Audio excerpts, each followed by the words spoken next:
Envergure, bienvenue, premier épisode de Qui est, saison 2024-2025. Pour petit rappel de l'organisation, tous les lundis c'est podcast, mercredi c'est les articles, les Scouting Report et le vendredi vous retrouvez Hugues sur Twitch pour de l'analyse vidéo. On va commencer cette saison comme on fait un petit peu d'habitude, pareil, c'est-à-dire qu'on va commencer par les prospects un peu plus vieux parce qu'on a tout simplement plus de films. Donc aujourd'hui, pour ce faire, je suis avec Lucas. Comment vas-tu? Très bien, et toi? Ça va, nickel. Et chef Manu. Manu, comment ça va? Écoute, ça va aussi. Eh bien, messieurs, on va partir sur un garçon qui s'appelle Kobe avec un Y, donc forcément on adore. Kobe Brea, qui joue à Kentucky. Lucas, qui est-il?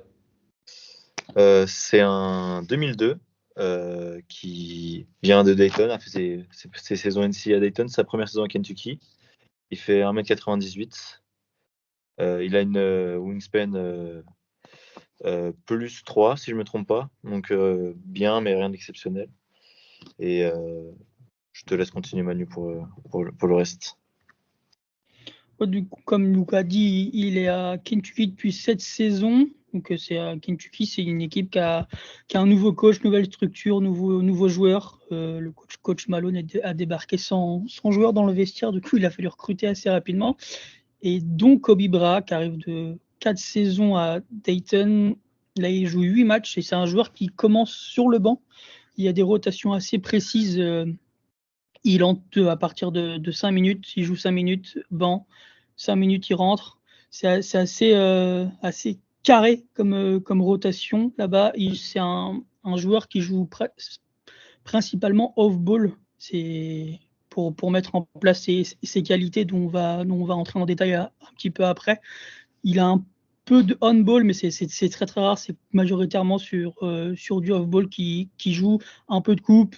Maintenant, après, c'est une question d'équipe qui se met en place. C'est un peu compliqué par séquence, mais globalement, c'est présenter rapidement le contexte de Kentucky, c'est ça. Exactement, c'est un garçon qui, à l'heure actuelle, on est début décembre, si vous l'écoutez au mois de juin, si vous rattrapez pour la draft, c'est un garçon qui pèse 12,8 points, 3 rebonds, 1,5 passes par match et qui a surtout des statistiques, des pourcentages, je veux dire, au tir qui sont absolument incroyables, avec notamment un 80% de true shooting, ce qui est énorme, évidemment. On va partir tout de suite sur les qualités du joueur. C'est un super senior, donc 5 ans. Il est né en 2002. C'est un vieux de la vieille, on va dire. Là, c'est quoi sa qualité première? Comme tu l'as dit, sa qualité première, c'est sa qualité de tir. Donc il a vraiment des mains, il a vraiment un bras. Il a déjà le range NBA, donc enfin pour un 2002, c'est un peu normal. On n'a pas les mêmes attentes pour un freshman que pour un mec de stage là. Au niveau de sa gestuelle, elle est vraiment fluide. Sa release, elle est high. Donc, c'est vraiment bien pour le close-out. Il y a plusieurs situations, comme l'a dit Manu, son rôle est vraiment le même qu'il aura potentiellement en NBA. Il est en sortie de banc, il est plutôt off-ball, donc il a l'habitude de tirer sur du close-out. Donc ça, c'est intéressant. Il est déjà dans des situations qu'il retrouvera plus tard. Sa qualité principale, ça reste le tir. Et au niveau du tir, c'est surtout du tir à 3 points. Il est déjà à 550 tirs en carrière. C'est quoi son type de tir, les tirs qu'il prend? C'est derrière les écrans, c'est vraiment de la fin de chaîne. C'est un petit peu comment pour ceux qui l'ont jamais vu jouer? Je trouve que c'est quand même assez diversifié. Il y a beaucoup, bien évidemment, comme un shooter, il y a beaucoup de sorties d'écran. Il y a 2-3 bons plays que j'ai remarqué avec Kentucky qui le mettaient pas mal en valeur. Et puis je trouve qu'il y a plus en plus de 3 en sortie de dribble, en fin de possession. Il a souvent la balle pour un peu des tirs compliqués. Et il est de plus en plus à l'aise dans cet exercice. Donc c'est vraiment intéressant d'avoir un shooter qui a une diversité comme ça. Ça marche. Manu, qu'est-ce qu'il a d'autre comme qualité, ce garçon? Moi, ce que j'ai bien aimé sur ces dernières saisons, c'est que du flash, donc c'est pas forcément une qualité en tant que telle. pas comparé à son shoot par exemple, mais j'observe beaucoup de flash du slashing. Ça commence à arriver comme ça de l'attaque de cercle, que ce soit tout seul ou sur de l'écran, des deux mains, des deux côtés. Donc c'est vrai, je trouve que c'est super intéressant pour le futur en fait de le voir faire ça et de se dire que potentiellement il pourra capitaliser là-dessus en plus de son shoot où la défense va savoir, du coup, va monter sur lui et lui pourra justement contrer ses close-out. Et pour ça, je trouve que c'est super intéressant. C'est encore vraiment du flash, c'est 1 à 2 fois par match maximum. Mais je trouve ça super intéressant quand même de voir qu'il est capable de le faire, en fait. Et il y a cette attaque de cercle, mais aussi potentiellement cette initiation. Parce qu'il joue avec l'écran assez bien, que ce soit sur du shooting ou sur seulement ses drives, mais aussi sur du pick and roll. Il y a eu quelques mini-séquences comme ça cette année, notamment avec Garrison, le pivot. Et je trouve ça vraiment intéressant de le voir capable comme ça de se dire je suis plus qu'un shooter potentiellement en fait. Donc là, moi je mets ça en qualité. Justement, tu as parlé un petit peu de playmaking. Est-ce qu'il a ce côté connecteur? On voit dans les stats, c'est un garçon qui est très propre avec notamment plus de passes décisives que de turnovers. Ouais, c'est ça. Après, c'est pas un passeur comme moi je l'entends, ma définition du passeur. Ça va être des passes assez simples. En fait, du fait du ball movement de Kentucky, ce ne sera pas des passes exceptionnelles. Il y a quelques flashs, comme je disais, sur du pic, mais autrement, ouais, je ne sais même pas si on peut appeler ça connecteur, parce que pour moi, connecteur, il faut vraiment qu'il y ait des vraies possessions de passes, des vraies passes du renversement, à l'opposé pour un shooter ouvert, ce genre de choses. Là, c'est vraiment sur des passes soit sur du end-off, soit sur l'extra pass. C'est entre guillemets, c'est que ça. Donc pour moi, je le mettrais pas trop dans la case connecteur encore. Ok, Lucas, on va partir sur les défauts ou choses à travailler, choses à montrer pour espérer exister à l'étage supérieur en NBA. T'es parti sur quoi, toi? Juste avant, j'aimerais bien revenir sur Bien sûr. chose qu'a dit Manu, sur les flashs au playmaking, si on peut dire ça. Je suis vraiment d'accord avec lui. Il y a plusieurs phases, par exemple en transition, où on voit qu'il comprend le jeu et qu'il est capable, même si sa qualité de passe n'est pas extraordinaire, jusqu'à dire que c'est un playmaker, mais il y a plusieurs phases sur transition où on voit vraiment qu'il voit le jeu et qu'il peut rendre la tâche plus facile. Je n'irai pas jusqu'à dire que c'est un facilitateur, comme l'a dit Manu. Je suis d'accord avec lui là-dessus. Je pense que pour qu'on lui mette l'étiquette facilitateur, il faut qu'il y ait beaucoup plus de flash à la passe. Et là, c'est plus, il peut s'inscrire dans un projet collectif plus qu'autre chose, mais ouais, je suis vraiment d'accord avec Manu là-dessus. Et pour les défauts, le défaut qui me vient comme ça directement, c'est, je le trouve un peu unidimensionnel. Même si défensivement, il est capable de switch en sortie d'écran, de switch sur des écrans et stopper un peu, ralentir la balle. Mais d'un côté, même s'il a la latéralité suffisante pour pouvoir défendre sur plusieurs positions, il peut seulement suivre, il peut pas vraiment mettre de pression sur la balle ou de créer des situations où il va permettre à son équipe de récupérer des ballons. Donc, je le mets quand même entre qualité et défaut de ce côté défensif-là, parce que pour un shooter, au final, c'est presque un bon défenseur. C'est pas un poids pour son équipe, mais c'est pas non plus un bon défenseur. Il est neutre, mais vu sa qualité de tir, c'est presque une qualité. Mais je l'ai quand même mis dans les défauts parce que il est pas non plus, il est très neutre défensivement. Et le défaut vraiment majeur, c'est son côté unidimensionnel. Il n'est pas vraiment capable de faire autre chose, selon moi, que du catch and shoot en NBA ou du off-dribble. Parce qu'il n'a pas le premier pas suffisant pour attaquer le close-out. On l'a vu plusieurs fois en difficulté cette année, déjà en NCA, face à des défenseurs qui ne sont pas non plus exceptionnels sur lui.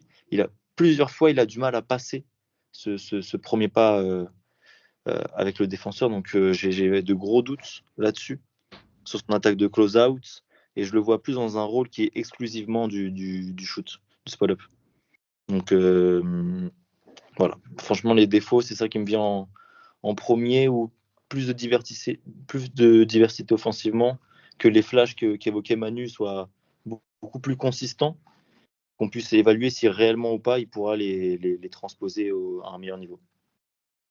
Est-ce que tu as parlé de sa défense? Est-ce que tu as dit que c'était un défenseur neutre? Je te rejoins grandement.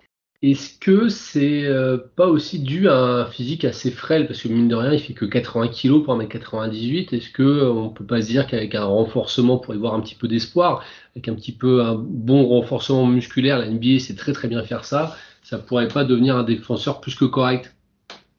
Je sais pas. Peut-être que oui. C'est vrai que physiquement, c'est pas le plus impressionnant alors que c'est pourtant en 2002. Donc je pense qu'il pourra déjà beaucoup plus tanker les pénétrations, mais je trouve qu'il manque de réactivité. Au-delà de son physique, il manque d'activité des mains. Il crée pas de problème pour la défense. Et peut-être que physiquement, ça pourra s'améliorer, mais je trouve que la marge de progression est quand même assez minime. Sur le physique, juste je rebondis. Pour comparer avec les gens à un peu une image, il y a un peu de différence, mais ça ressemble un peu à Gradedick. Gradedick, il a 1,98 pour 90 kg et Kobe, il a 2,01 pour 97 kg. Donc en soi, ça se vaut un peu. Et c'est juste pour que les gens aient une image un peu du physique du bonhomme. Ouais, donc c'est assez, pour la NBA, c'est assez frêle. Mais ça, avec de l'ajout de muscles, je pense que ça peut passer quand même. Parce que il pourra tenir un peu le choc. Quoi. J'ai 90 kilos aux dernières mesures cette saison. Moi, je sors les stats ESPN, alors je sais pas trop. Moi, sur les profils ESPN, peut-être qu'il y en a un peu plus. Mais ouais, je suis vraiment d'accord avec toi sur le profil physique de Gradedick. C'est vraiment ça. Et je trouve que le meilleur scénario pour lui, c'est Gradedick. Si on peut faire une transition sur la projection, je m'avance un petit peu, mais ouais, je trouve qu'au-delà du physique, vraiment le meilleur scénario pour lui, c'est ce rôle-là. Manu, t'es parti sur quoi comme autre défaut ou chose à travailler? Moi, c'est clairement sa défense on-ball, où je trouve qu'il se fait trop prendre trop facilement et trop régulièrement en fait sur l'ensemble des matchs que j'ai pu voir, que ce soit cette année ou les saisons précédentes avec Dayton, et ça me gêne un peu de le voir que ça peut être un gros point noir et quelqu'un qui va être fixé en fait sur une attaque. Donc ça me gêne un peu. Il a des choses qui sont intéressantes sur la latéralité, où des fois c'est vraiment très bon sur les suivis de drive. Il y a vraiment des choses intéressantes, mais je me dis, face à des athlètes qui seront supérieurs physiquement et au niveau de la vitesse, je pense qu'il y arrivera plus en fait. Et ce qui me gêne aussi, c'est qu'il peut défendre uniquement, selon moi, à terme sur des arrières, et des arrières, je sais pas trop comment dire ça, je vais dire bas de classe, mais pourra pas défendre sur Russell Westbrook, même le Russell Westbrook de cette année, quoi. Des mecs super puissants qui ont encore ce premier pas qui va très très vite, et là il pourra pas suivre en fait du tout. Et c'est ça qui me gêne, contrairement à sa défense off-ball qui est super intéressante au contraire. Donc il va falloir pour moi, travailler vraiment cette défense on-ball, que l'équipe qui va le drafter arrive un peu à le cacher et à le mettre sur le joueur un peu moins fort, pour qu'il soit pas ce point négatif, parce qu'autrement, déjà il peut pas défendre sur le porteur de balle. Là, cette année, il le fait rarement, voire quasiment jamais. Il est toujours dans un défenseur dans le corner tout le temps. Il fait que ça et il suit. Mais dès qu'il y a le ballon, moi je trouve que ça devient un point négatif pour son équipe. Donc je vais observer ça sur cette saison, notamment, et sur les premiers matchs, notamment sur la Summer League, voir s'il arrive à pallier ça avec le temps. Donc on récapitule, donc on est en présence d'un gros shooter qui a quelques flashs au drive et qui peut faire des passes relativement basiques, et défensivement qui est bon off-ball, beaucoup moins sur le porteur de balle, qui est déjà assez vieux, hein, 2002, on l'a dit plusieurs fois. C'est quoi son plafond son rôle? T'en as un petit peu parlé, Lucas. Ouais, pour moi, ça va être un joueur en bout de banc, un two-way, quelqu'un qui va faire des allers-retours entre la G-League et l'équipe principale. Je le vois pas forcément s'imposer en NBA pour les raisons qu'on a évoquées avec Manu. Surtout, je suis totalement d'accord avec lui sur la défense on-ball. Ça va être un poids défensivement pour son équipe parce qu'ils vont devoir le cacher et le mettre sur des joueurs off-ball. Et c'est pas forcément chose facile, surtout quand on arrive dans des matchs importants où les équipes peuvent cibler des joueurs. Donc ça va être difficile de cacher ça, à voir comment il évolue, comme on a parlé sur son physique, etc. Mais pour moi, son meilleur scénario, c'est Grady Dick, même si j'y crois très peu. Le scénario le plus réaliste, c'est un peu tôt comme comparaison, mais Jamison Battle de Toronto, qui a été drafté l'année dernière, qui a été undrafted l'année dernière, qui est un joueur qui fait des allers-retours avec la G-League, qui est un très très bon shooter, mais qui défensivement est plutôt neutre. Pour moi, c'est à peu près le même profil, qui manque de diversité, un peu unidimensionnel, mais qui peut apporter du shooting. Donc je le mettrais dans ce rôle-là. Je pense que c'est une bonne comp et que ça a un peu plus de chances d'arriver que de Grady Dick. Manu, au niveau de la projection, on voit ça comment? Moi, je rejoins un peu ce que vient de dire Lucas. J'avais d'autres noms en tête. Moi, j'étais plus parti sur un Duncan Robinson de Miami, qui est un joueur qui a été non drafté, qui est sorti assez tard aussi de la fac, mais non drafté, récupéré par Miami et qui s'est positionné comme un shooter élite et capable de rendre quelques services sur quelques saisons NBA. Donc moi, je le vois vraiment comme ça. Et si mon best case scénario, si tout clique bien sur la capacité à driver, à initier un peu pour les autres, je trouve qu'il y a des fois, il y a vraiment des flashs de Tyler Herro, ce joueur comme pareil qui est capable justement de porter la balle sur quelques séquences et de faire autre chose que du tir, parce que Tyler Herro était vraiment connu pour son tir à la sortie de Kentucky, et finalement Miami a réussi à très bien le développer et en faire un autre joueur. Et dans mon meilleur des mondes, il y a un peu de ça à terme chez Kobe Bryant. On part sur un second tour, on est d'accord? Ou voire non drafté et qui a appelé à 7h du matin chez nous pour dire qu'il a un contrat tout-way? C'est possible. Après, le fait qu'il shoot quand même à 60% cette année à 3 points et à 45 sur 5 saisons NCAA, ça peut avoir un petit deuxième tour quand même. Ouais, uniquement sur cette là.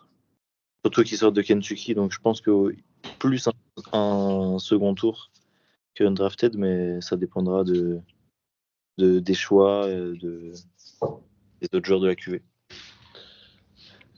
Moi, j'avais un autre nom en tête à vous soumettre au niveau des comparaisons. C'est un garçon qui malheureusement n'est plus en NBA, je crois, à l'heure actuelle. C'est l'ami Chris Duarte, qui était du côté d'Oregon, qui pareil était très vieux et arrivé avec cette étiquette de shooter et qui pouvait faire un peu que ça, qui a fait une bonne première saison, on va dire, et qui après a complètement disparu des radars.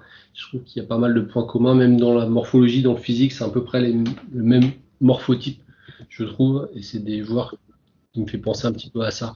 Peut-être que Chris Duarte est même un peu plus polyvalent en attaque, mais dans l'idée, il y a un côté un petit peu comme ça. Ceci dit, c'est quand même un nom à retenir, c'est Kobe Bryant. On n'a pas parlé non plus, on va le faire de façon succincte pour finir. Comment il est, Manu, tu t'as dit justement qu'il commençait sur le banc. Il dégage quel genre d'attitude? Ça peut aussi faire marquer des points. Sur le banc ou sur le terrain? Les deux. Bah, encore une fois, je le répète tous les ans à quasiment à chaque podcast, mais derrière l'écran, c'est difficile d'avoir toutes les petites réactions qui sont visibles en live et qui valent de l'or des fois. Mais sur moi, de ce que je peux voir et observer à l'écran, sur le banc, c'est un joueur qui est présent, qui encourage régulièrement, qui est pas défaitiste quand il sort, il comprend son rôle. Du coup, il y a vraiment pas cette âme de leader, mais voilà, il a compris son rôle, il encourage ses coéquipiers. Je le trouve positif là-dessus, en tout cas. Ainsi va se finir ce premier qui est consacré à Kobe Bryant. J'étais très content de vous retrouver pour cette nouvelle saison. On va continuer, on revient très vite dès la semaine prochaine pour un nouveau profil. En attendant, comme d'habitude, prenez soin de vous et à bientôt. Ciao, ciao, ciao.